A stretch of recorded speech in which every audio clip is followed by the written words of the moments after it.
Hello, everyone, and welcome to Doug's Den of Discussion. Today, we have the privilege of speaking with transformational speaker and writer Robert Bell. Good morning, sir. How are you? Good morning. I am doing fantastic, I must say.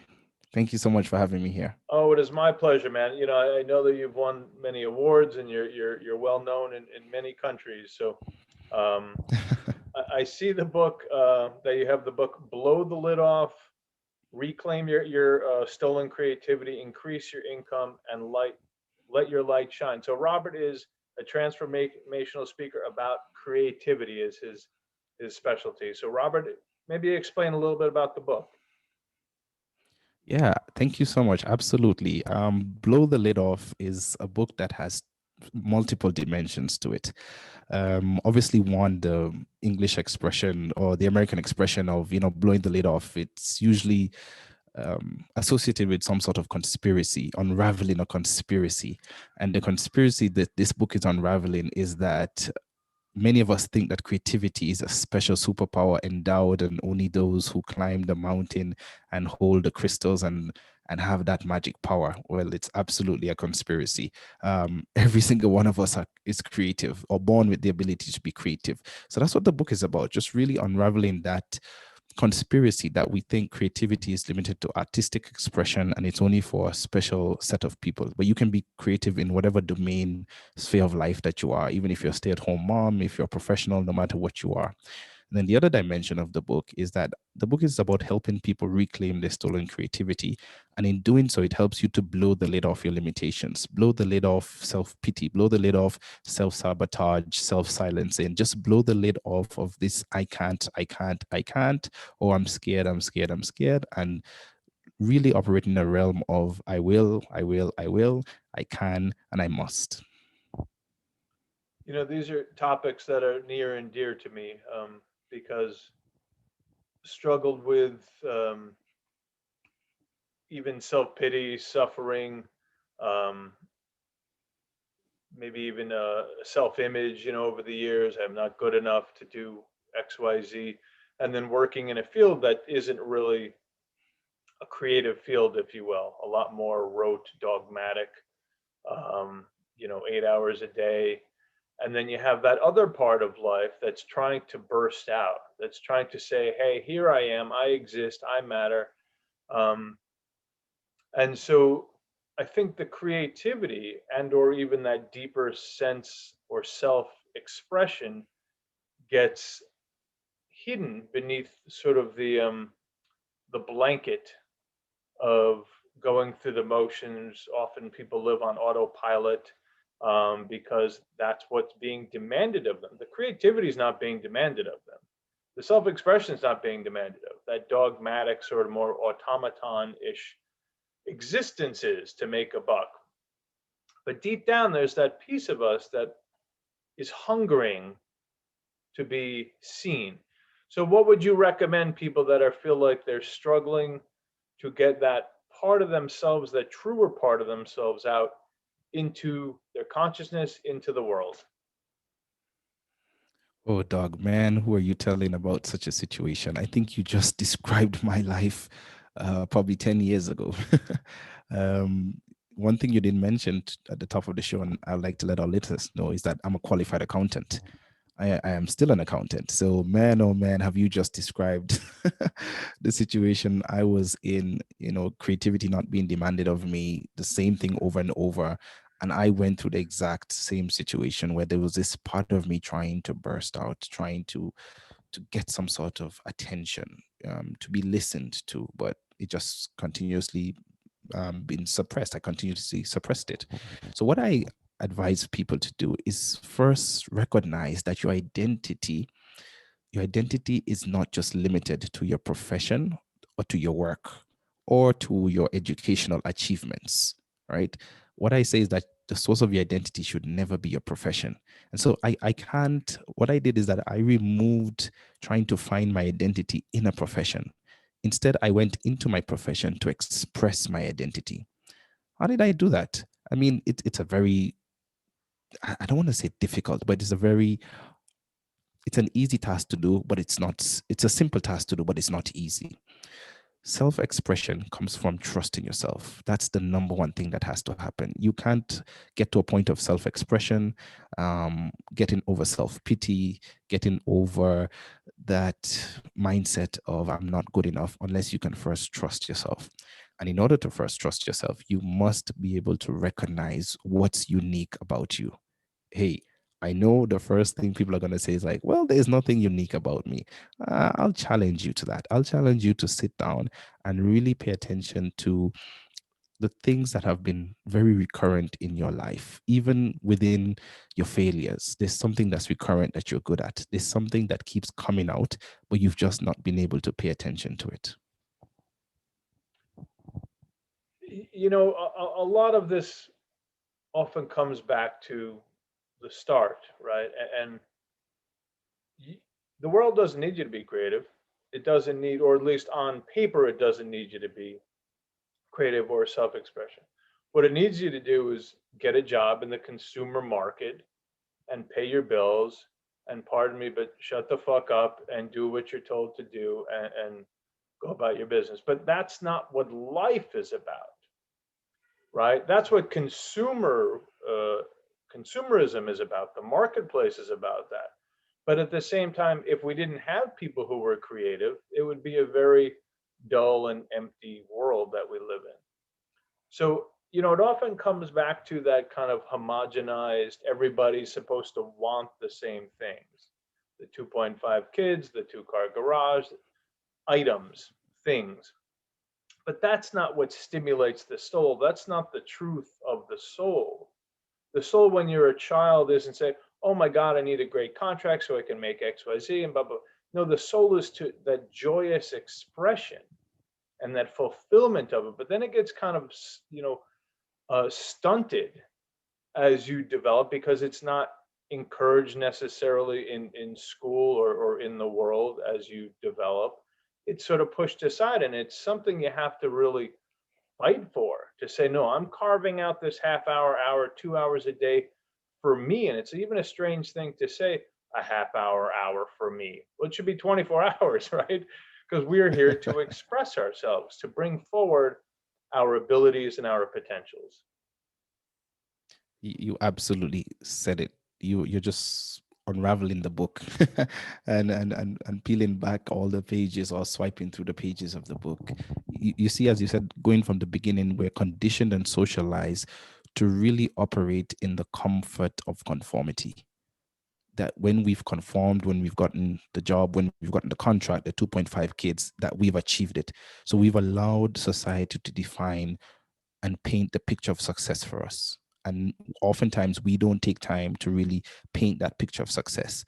Now, as I said earlier, you have to learn to start trusting yourself. And one of the number one ways to trust yourself is to get back in touch with your dreams. Just like what you said, get back that childhood curiosity. How did you envision life? Because that's still inside of you. It's deep down inside of you. And that's why in the subtitle of my book, I say, let your light shine, because that light is always shining. There's no on and off switch. But what happens is that it's blocked and it's shadowed. There's a shade put around it because of expectations, trying to fulfill expectations and not being energized by inspiration. And life is about being fueled by inspiration. I often say that we're living in the reality, today's reality of yesterday's dreamers. The reality we have today is because someone dared to follow their dream yesterday. And that's what we have to do. We have to continuously follow our dream. Now, it doesn't mean that we don't need to work, we don't need to pay the bills. But as you rightfully said, carving out a little bit of time, carving out some time specifically and saying, this is going to be my creative time. This is going to be my time to reflect on me, to reflect on my thoughts. Oftentimes we don't do that. And let me tell you why. Going back to the beginning, think about when the third industrial revolution came on. Jobs were becoming, homogeneous. You do this, you do that, factory workers. And that's continued even, it's starting to change now in the fourth industrial revolution. But you would do the same thing, so mundane, so exhausting, so tiring, that at the end of the day, the only thing you wanted to do is watch TV or read a newspaper. And in today's context. All we want to do is Netflix or social media. And those are the vices that actually take away our energy from being creative, take away from energy from really bringing out that uniqueness inside of us. And it's a concept in psychology called decision fatigue. And when I talk about this, I tell people that, decision fatigue is that your brain, let's say you have 20 units of decision making in a day, just there's no unit like that. I'm just using it for illustration purposes. By the time you've ended your day with the mundane tasks, as much as it's the same thing over and over, you have consumed your mind with such meaningful meaningless decisions. You're occupying your mind with such meaningless decisions that by the time you get to the end of the day, you've utilized all your 20 units of decision making. So by the time you need to now decide, all right, let me not fall into the auto response or the autopilot of just making decisions that will get me through the day. I need to intentionally, and as you said, use the strength and courage to decide I'm going to carve out this time, because our brains love comfort. Our brains love autopilot. So it's going to continuously utilize the 20 decision making units we have on the same thing over and over and over. And we have to be able to break from that habit. We need to be able to tear at the prison of the mind, because our minds are just being prisoned and enshackled by the routine, mundane things over and over. You make a lot of great points, and I want to read one thing from a gentleman by the name of Michael Singer. He wrote the book called The Untethered Soul. And he was speaking Mhm. about the mind, what happens um, when we get trapped in the mind. And he said the mind is a place where the soul goes to hide from the heart. Meaning, when you're in so much pain, your mind sort of takes over, and you live from this paradigm of this negative beliefs or pain, or I can't do this because I'm in this pain, this belief system. Um, but the mind doesn't know what it's talking about most of the time. You learn a lot of these beliefs when you're a child, and you hold on to them as if it's some God's truth when it isn't, when it's some interpretation of an event, and you hold on to it for 40 years and you go, oh my God, what have I done with my life? But this one interpretation. And so what? It's like you bump your toe, and then you say for 40 years, oh, I bumped my toe. But no, you don't. You just move on. You bump your toe. But when it's an emotional stuff, especially when you're in the formative years, we hold on to these limiting beliefs that often crush the dreams. It's the one thing, no one else is saying all these negatives. It's this negative mind, which, as the saying goes, if this person was this negative mind was a friend, it'd be the worst friend you've ever had. You need to defriend them and block them. Absolutely. You don't listen. You stop listening. You avoid, let it talk, and you just keep doing your thing. Yeah, you just let it talk and you keep doing. And I love what the notes that you just read, Michael because it Singer, yeah. really, yeah, Michael Singer's notes. It's really, really, really true. And at a deeper level, we all need to reflect upon it, because we do that. We go into our minds to hide. And as I said earlier, we need to allow that the energy and the power of our inspiration to be greater than the energy and power of fulfilling expectations, because expectations happen in the mind. We set some sort of expectation. If I do this, I'll do that. If I get good grades, I'll be accepted Right. by my parents. If I get a Yep. good job, society will see me as someone valued. Will reward But me, what you and I'll meet the conditions, and people will not attack me, and they will say, good job. But that's not Absolutely, fulfillment. absolutely. Yes, you're operating from from a point of fear. You're Right. operating from, I want to do this to avoid that, Hmm. instead of I need to do this because this is what I'm destined to do, or this is what I'm meant to do, or this is what I feel. That inspiration comes from the heart. Yes. You have that feeling. You get that, this something that's just inside of you that's telling you, let's try it out, right? And sometimes it even defies logic. And hey, that's what creativity is about, because creativity is about breaking from the reality, breaking from what you currently see. It takes someone that inspiration to say, you know what, I think human beings can fly. I think we can create some sort of invention that can allow us to fly, across the land and across the seas. That can't be some kind of expectation. That can't, it never existed, right? But I'll challenge you on a deeper level. It's always existed. Because when you look at the birds, when you look at all the flying animals, the flying creatures, we can see aerodynamics. It took someone to observe, it took someone to slow down, it took someone to attach to some kind of inspiration. Hey, if that can happen there, why can't it happen here? And, for now, it seems so obvious. Flying seems so obvious. But imagine when there were no airplanes, no helicopters, nothing at all. Someone saw that and made a non-obvious connection. That's creativity. Like, okay, if the birds can fly like that, they have wings, this is how the air works, etc, etc, then why can't we translate that into this? And that's why we're all put here. We're all put here on this earth because we have something inside of us that needs to be translated into reality. And it behoves us to pursue that. It behoves us to blow the lid off. It's our responsibility to ourselves and to everyone that we live with, the generations to come, all of humanity, to bring whatever it is out, because it will benefit someone else. I agree 100%. And by Wright brothers or whomever else, innovators, um, people say, no, that can't happen. That doesn't exist. It never has existed. It never will exist. But they say, no, no, it will exist in here. Let me show you. Mhm. And so by doing this, by being daring and courageous, they change and shift reality. Right now, people, it's just commonplace. Oh, hey, take an airplane somewhere. Um, but that's the fascinating thing, right? Is allowing these dreams and acting upon these dreams, or beliefs. And quite often people, and one of my favorite words I've always used, and my wife makes fun of me sometimes, is dichotomous, right? Mutually exclusive.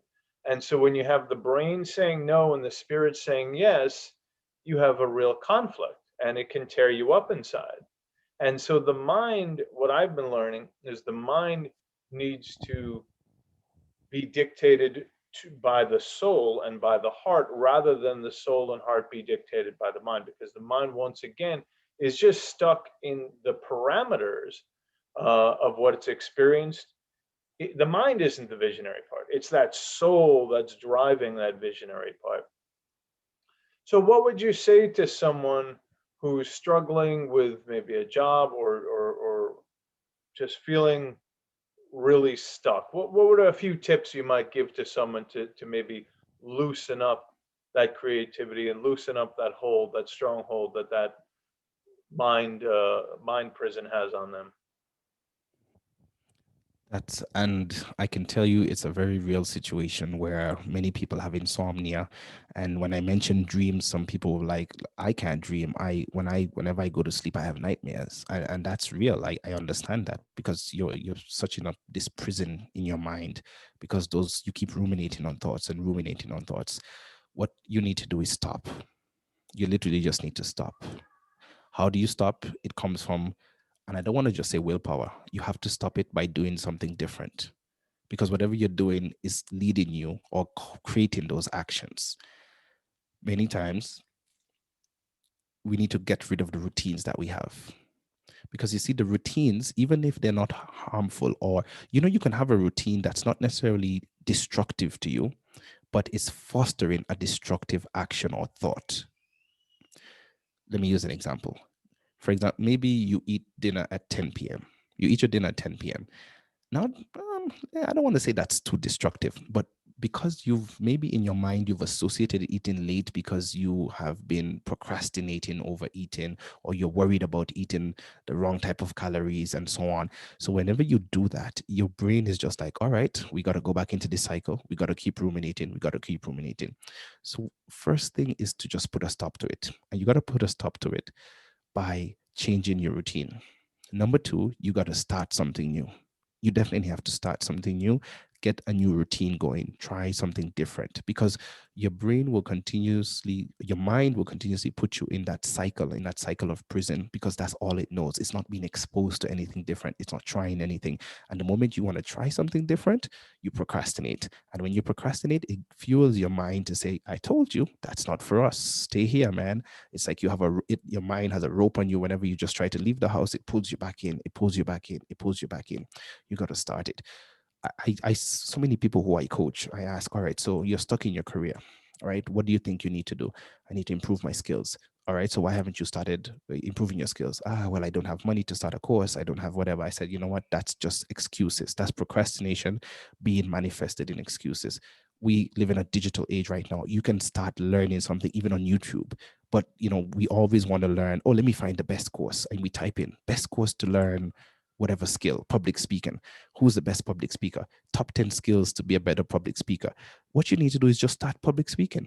And you can start public speaking in the mirror in the bathroom, because oftentimes we don't even speak to ourselves vocally. We don't speak to ourselves. And neuroscientists tells us at a certain level, our minds do not realize, don't know the difference between when we're speaking to someone else and when we're speaking to ourselves. So people think that when you speak to yourself in the mirror, you're not public speaking. And I'm telling you, as a public speaker, I think I'm a good public speaker. I've gotten some awards around it. That when you speak to yourself in the mirror vocally, when you practice that speaking, you are actually making the steps towards public speaking. And I just wanted to make it so simple. I want you to realize that it's so simple. You just got to start doing. So 2 things to summarize that is stop whatever routines you have going on right now, change it up. Now, it doesn't mean that you're changing it up because necessarily it's bad or it's good. You're just changing it up for the sake of regenerating some new connections in your mind, new associations in your life, because that will wake you up and help you to start recognizing better opportunities. And then 2, start something new. Make that action. Stop procrastinating. Start whatever it is that you need to do right now. Yeah, these are excellent points. I mean, it's the routines, the beliefs that keep us repeating ourselves. And what's the saying? Insanity is doing the same thing, over and over again, expecting a And over different and expect outcome. different Well, of results. course, right? Yeah.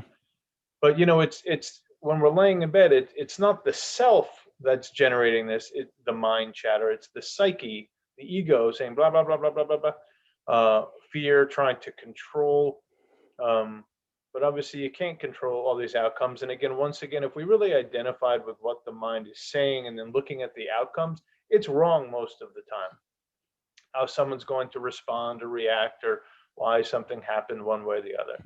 And so that's a key component, is letting go of that control, because we don't control it. Fear, is trying to control it. But also why people, I think, often remain stuck is because they're afraid of leaving the safe space. Even though the safe space is pain, the pain doesn't disappoint. It keeps them where they are. They're in that comfort zone enough. There hasn't been enough to force them out of it, because it pays the bills. It's, they're identified with whatever. And so we really do have to reach those points of, okay, it is a necessity to change whatever. Yeah. And it actually costs your body more energy to do the same thing over and over Mhm. than it is to try something new. Yep. It's And remarkable. that's it takes a lot more energy for your body to do. And that's why when you keep doing the routines, you're tired, you're fatigued. So I tell people, when you're stuck, right, you're not just stuck intellectually, you're not just stuck emotionally, you're stuck energetically. You're Yep. stuck energetically, and that's why doing something new sparks that new energy.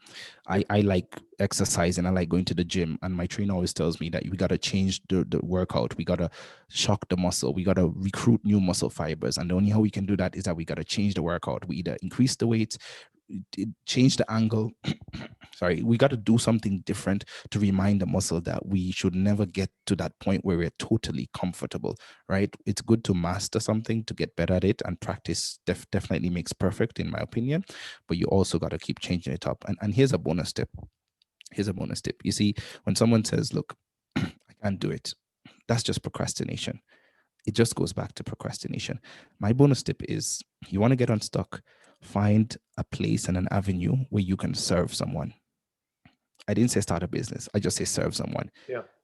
Go on social media, if you're always on social media, and intentionally look for someone who you think you can provide advice. I'm not saying try to be a Dr. Phil. I'm not saying trying to say solve their problems, but even just being there and say, hey, I've noticed your posts in the last 2 days. you've really been going through something because you lost your mom. I just want to let you know, I don't understand it, but hey, I appreciate you posting this and everything, and this is what it means, etc. I just let the conversations grow organically. Right. When you put yourself out there to serve, that's one of the best ways for you to identify what's unique about you. Oftentimes we become so selfish that I'm stuck. I need someone to come save me. Right. It's that savior's dilemma, that you want someone to save you. When Yep. you do that, you are delegating the responsibility, you are delegating the accountability, you're delegating the action to an external party. And when you Yep. do that, you'll forever remain stuck, because no matter what that external force does, it's never going to move you, right? The force from internal is what's going to move you. You got to step out, you got to reach out, go and serve someone. That's how I did it. That's how I became a public speaker. It was so crazy. I didn't even notice what I was doing. Me, an accountant, I started presenting the financials at the board meetings and everything, but I did it in a very unique manner because it was even boring for me, just saying the numbers over and over. So I started telling a story with the numbers. I'll go into the boardroom and I'll put the story and build characters around it, and tell a story. Of course, the first few times people looked at me like, who is this nut? But it got my point across and it helped me to stand out. No, that's absolutely. I believe that as well. I mean, it's so easy to just say me, me, me. I need this. I need that. Someone come save me.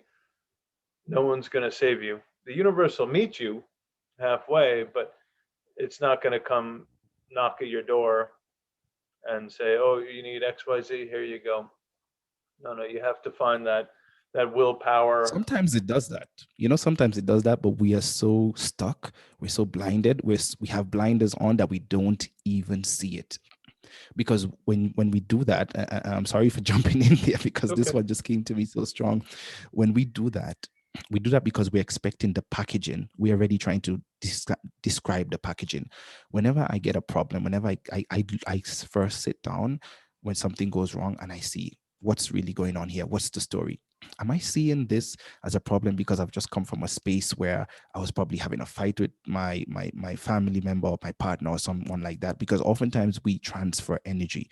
We transfer energy from one situation to the next. So you come home, maybe you live with someone, or well, we're working from home mainly now, but you've come off a long meeting of work and you've seen an email from your boss that you've interpreted it, and your perception of it is that he's calling you out or she's calling you out or whoever is calling you out. And then when someone says, hey, Doug, what about that podcast idea that you had? And then you become defensive, right? You become this like, why are you asking me about that? What about you? You said you start a project and you never started it, but you've not realized that the universe is trying to, whatever you want to call the force, is trying to signal you to get going, to get yourself up, but you just keep resisting it and fighting it because you're seeing as if it's an attack on you. Yeah. Yeah. And we often look, obviously, for external sources to solve our internal problems when it's the other way around. You solve the internal, and then the external can change. But all right, so let's move on a little bit here. So I see in your bio that you like to work on or help people with life work balance instead of work life balance, which is obviously a huge issue. I mean, we're all struggling with overwhelm. We're all struggling with, even though 24 hours in the day, too much of it goes to busyness. I think a lot of our plates just feel full and overwhelming and exhausted because of that. And it might be the design of the world, whatever it might be, but there are also different realities that we can live.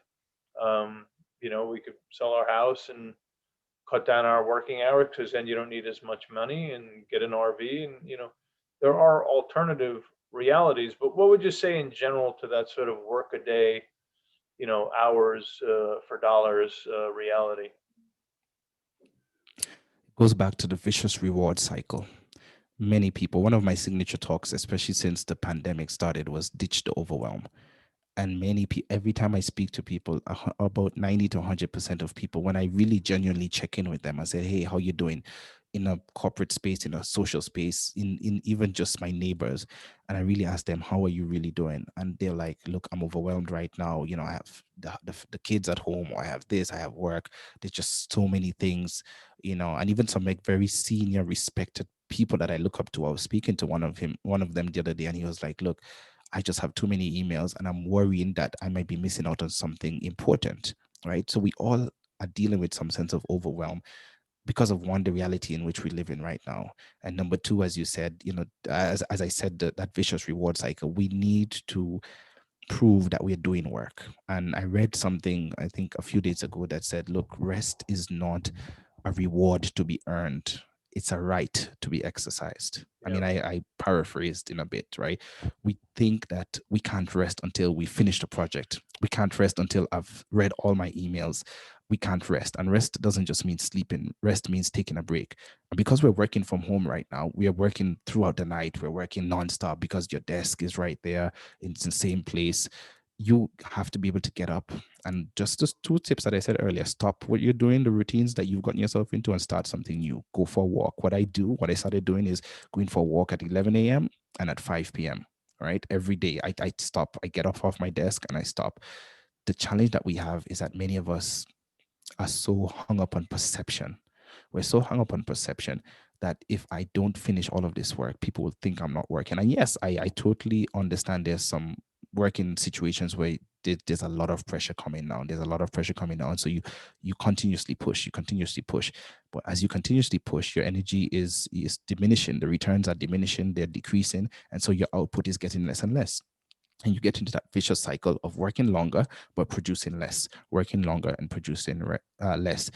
And the remedy to that is just to ditch the overwhelm by resting, by stopping. The last thing I'll say on that is that you need to cut yourself some slack. It's okay to have unfinished work. Whoa, I'm saying that and I'm an employer. Mhm. I hope no one in my team is listening to that. But I tell them this all the time. There's several times I call my team and I said, stop doing what you're doing right now. I don't care what you're working on. Close the laptop. And I want evidence that you've closed the laptop, you've closed whatever. It's okay to have unfinished work. What's not okay is to have unfinished work, not recognize when you are being inefficient and make adjustments. Because sometimes we become inefficient, we become distracted, we get a notification on our phone, and we need to be honest with ourselves, right? Need to be honest with ourselves. Is the work incomplete because I just didn't put out my best, or is it incomplete because I don't have the right tools, or I need support? Because when you get that recognition, when you get that awareness, then you can make the corrective steps. And that's why I love creativity, because you're able to assess, like, wait, actually there's somewhere better to do this, there's another way to do this task, I actually need to get some help. The one thing that I always tell my team is that always do your work in a manner that you can be assisted. Because I tell them a lot of times, if I were to hire more staff right now, how would they help you? Because if you're not properly documenting your work, if you're not reporting properly, then someone else can't come in and help you. So we do that a lot, and that's the self-sabotage. We work and we want to hold on because we feel, and we've gotten this from society, that asking for help is weakness.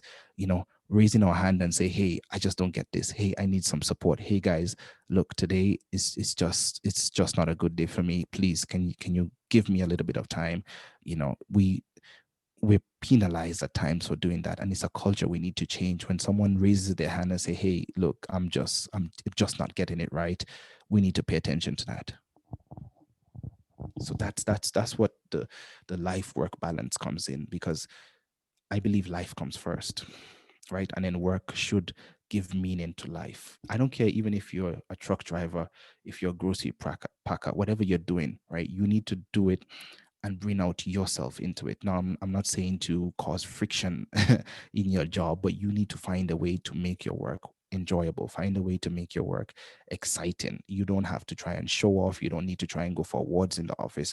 What you need to do is just be yourself. If you're going to pack stuff, find a way to pack things on the shelf that helps to bring out your uniqueness. Of course, you have protocols to follow, right? So you may think you don't have room for deviation, but let me tell you where you have room for deviation is in dealing with other people, because your job description doesn't say you have to speak to someone. But as you speak to someone, you speak to the cashier or someone, or you observe people who shop, you'll realize, hey, you can raise your hand and say, hey boss, I've realized people tend to come for this, and the people who tend to come for this item, this is their average height. Can we maybe just look into that and give it to someone else to check? Maybe we're positioning it wrongly. But that takes a risk. That's a risk. That's a risk. And a lot of people are like, yo, that's not my job. That's not my job. Right. Again, that goes back to a lot of people kind of just going through the motion of the day, even though it's not something they necessarily want to be doing. They're doing again to kind of meet those necessary requirements of bills and all the rest. But to get back to what you're saying, I mean, it's so imperative to take time for oneself, right? To go get some fresh air for 15 minutes, to go stretch the legs, move the body, pump the blood, because I think the world, or at least my experience, what I'm seeing is the world is transforming a bit. I think people are becoming more aware of um, that creative side, or that the way to treat the individual, because the world should be about enhancing the individual, right? Not suppressing it. Um, and I think there are little breaks in the old armor indicating that. But at the same time, plenty of companies are still about the bottom line. They might say work-life balance, but they do nothing about it. They say, "Oh, you should pay attention to that." Yeah, okay, sure, I should and I will, but clearly you're not building it into the schedule or into um, the job description. But in the Yeah, industry Doug, you work in, let is me just even what's that? I wanted to give an example on that because you mentioned something earlier about decisions. Now, I was in a very good corporate job, and this company was voted, top employer. They had a work life, they had a flexi. You had 1 day a week where you could work off premise. This was like 2, 3 years ago. Um, and on policy and on paper, everything was looking good. I would work away from the office some days just to change the energy, to change my focus and concentration. And my boss would constantly hit me up on email, on phone. Why are you not at your desk? I'm Right, like, okay, I'm working. I was actually working at another office location that's closer to my home because we had multiple outlets. And I was like, I just came here so that the interruptions in the office are too many when I'm there. Sometimes I don't get to deliver.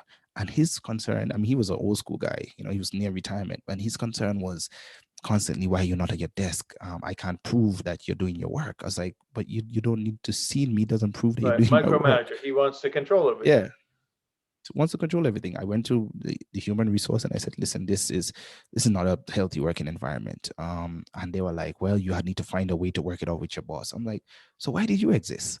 I literally asked the human resource lady that. I was like, so why do you exist if you're not going to come and intervene here when this is something we have on policy?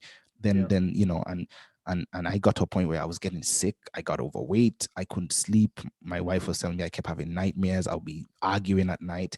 And I made a decision. I told my family, listen, this is not helpful for my life. If this is what I gotta do to pay the bills, sorry, I'm gonna find another way to pay bills, and we gotta reduce the bills. And I Yeah. put my family on notice. I gave them a 6 month notice. That, like, guys, we're gonna have to adjust our living because I am not doing this anymore for the rest of my life. I'm done. But I promise you, I'll figure something out. And if I don't figure it out by a certain date, then I'll have a backup plan in place. And I did that. And so I stayed home for 1 entire year. Good thing is I'm an accountant, so I plan my finances very well. And I stayed home for an entire year, but I didn't stay home and wallow in misery. I took 1 month off just to let go of that. And that led me to start my first business, which is what I've been running for the last 5 years, which evolved into me writing this book, which evolved into me becoming a speaker, which Yeah. it just evolved into so many different things. And it liberated me. So I just wanted to inject that so the listeners can know that I'm speaking from a point of experience where sometimes you got to make that hard decision. Hmm. And that's where that self is. That's where that inspiration is. And you were rewarded because of that. Those doors, so to speak. Now you worked hard to do it, but those doors open up. Those doors would never have opened up if you just stayed in that job, stressed out in misery. You would have just been, again, repeating yourself day after day, the same stress, the same frustrations. So good for you, um, for being able to do that, and taking those bold steps. Um, so what else do we have, Robert? Anything else we want to touch base upon? Yes, I just want to touch base on, this construct called the comfort zone. Right. I really just want to help us to Yeah, it's a huge issue, understand the right? comfort zone. Yeah, it's a very serious issue, and a lot of us think that, oh, I don't really have a comfort zone, because we misunderstand what comfort zone is. You know, if you look up the definition of comfort zone, it's a behavioral state of mind, right? That seeks to use minimal brain energy, minimal decision, you're not being moved, you're not being put to work, right? Just to achieve minimal results. That's what a comfort zone is. You're trying to just achieve minimal results with minimum input, right? So you're shortchanging yourself. That's what a comfort zone is. You're shortchanging yourself. Even if you're a high flyer, you're a director, you're a vice president in your company, you can still be in a comfort zone and shortchange yourself, Of because course. you could be suppressing parts of you. You could be suppressing your creativity. You can do so much more. You can achieve so much more. But we continuously suppress ourselves. And that's the danger, the toxicity of a comfort zone, because it gives us the false impression that we're actually getting things done, and we are, right? But in comparison, because no one else knows what's going on inside of us. No one else knows. I mean, if you're working with a coach, yes, that's good. And I love coaching because I can extract things from my coaches to help them to see it, and they just burst through out of that, right? But the comfort zone is the toxicity of the comfort zone is that it's this false positive, right? That you're doing well because you're trying to meet expectations and you're suppressing inspiration. And I always say that to do that and to break that cycle is that you got to detach yourself from expectations and attach yourself to inspiration. You really got to attach yourself to that heart. What's going on inside here?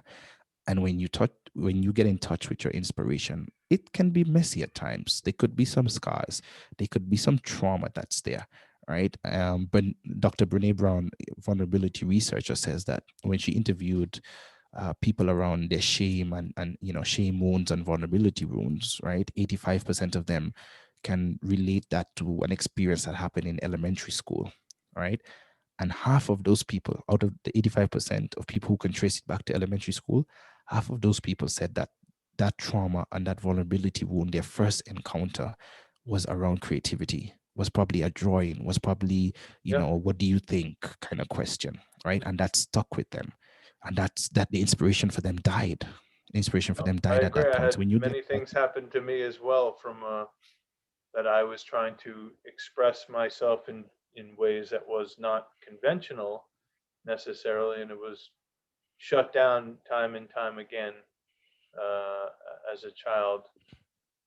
But I love Brene Brown, and also what she says about vulnerability. You can't be courageous without vulnerability because there's nothing at risk. But regarding the comfort zone, yeah, my comfort zone is once again just a certainty of I know what to expect when I take such and such actions. Well, again, nothing is going to change, good or bad or indifferent, if you remain in that comfort zone.